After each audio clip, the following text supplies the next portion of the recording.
So I finally caved and I've put Hamza in a YouTube title. Give me them views, boys. Right, anyway, before we start, I want to say I freaking love Hamza. He's actually one of the main reasons that I've started this YouTube channel. I wanted to start YouTube for as long as I can remember. Almost half my life I've wanted to start. And he's the person who sort of gave me the motivation to actually get going. He's wise beyond his years, he's younger than me, but I still feel like his content is useful to me. It motivates me. Honestly, couldn't speak highly enough about him and his content, and like I've used his content to help my friends. When one of my friends was going through a rough breakup, I sent him his video because he'd got in this mindset of like this girl who just left him was special and he'd never replace her. I sent him a video of Hamza talking about breakups and how like your mind will trick you into thinking this girl is special, but she's not special. You have to get that in your mind. I sent him that video because his videos help people. His videos are really good.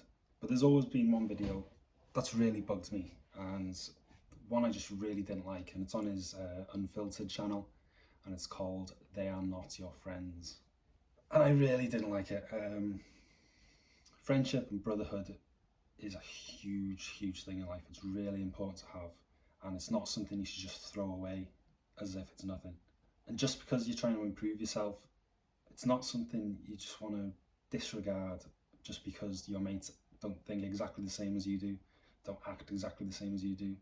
He talks about like, if you have something in common with these guys that you hang around with, you go on a lad's holiday with them, you have a laugh with them, and you drink with them, that means they're not your friend. And that doesn't mean they actually care about you. And I think you'd actually be very surprised. I think if you died tomorrow, those friends that you go drinking with, that are sort of there but not really close friends, they would be in floods of tears at your funeral. These friends might not open up to you, might not tell you they appreciate you, things like that. That doesn't mean that they don't. That doesn't mean they don't love you. That doesn't mean they don't want you to go on and succeed in whatever you do. And even if they are a bit of an incel, even if they do drugs every now and then, they play video games all day, it doesn't mean they're going to hold you back in life. You don't need your friends to hold your hand to do anything you want to do. You can do that on your own. Some of my friends are completely different to me. They play all day on Xbox. They're on minimum wage in a job. They don't go to the gym. They can't be bothered. Completely different to me. But guess what? I fucking love them because they're my friends. I think it's very dangerous to get your headspace or your mindset into the idea of that you're above these guys, you're above these people just because you've started on self-improvement and they haven't. Not everybody in life is going to think the same things as you or want to do the same things as you. That's what makes life so special. That's what makes life so beautiful. And you can learn something from everybody you meet in life. Anyone. I really hated the line that it says in this video. Those type of people don't want to watch this video. It's just like, just acting so high and mighty and as if you're above these people. It just comes across as looking down on people, and just because they don't think the same as me, they're beneath me.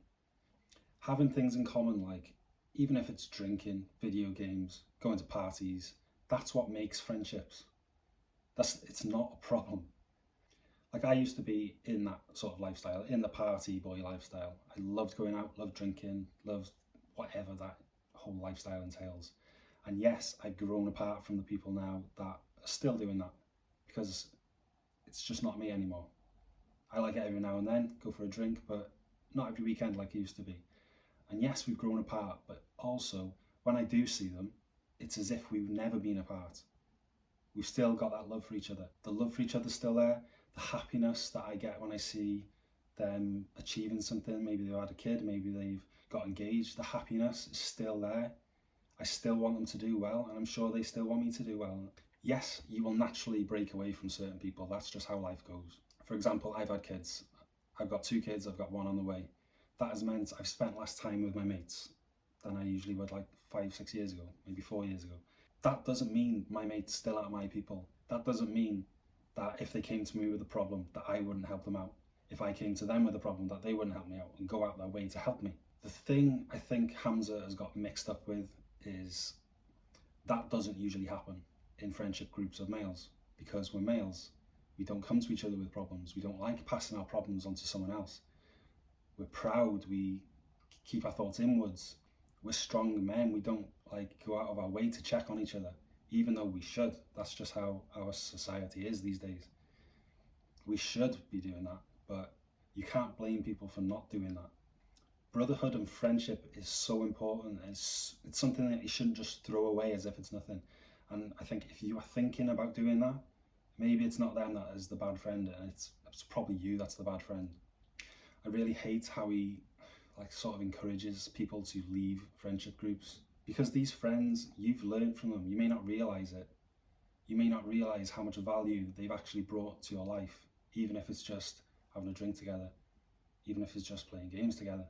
These guys have probably taught you how to lead, taught you how to date girls, taught you how to socialize, taught you how to prepare for future, and taught you things that maybe you don't want to do, maybe things that you want to avoid. These are all valuable things, and you don't realize they're valuable until you actually think about it and reflect on what your friends actually bring to your life. They've built you up socially. The biggest thing, they've made memories with you. They've made great memories with you. And in the end, when on our deathbed, memories are the only thing we're going to have. They're the most important thing in life that you have to create. And these boys have helped you create great memories. In the end, memories are all that matters, and these boys have shared experiences with you. And to call them trash just because they don't think exactly the same way you think, and you may have matured slightly quicker than they have.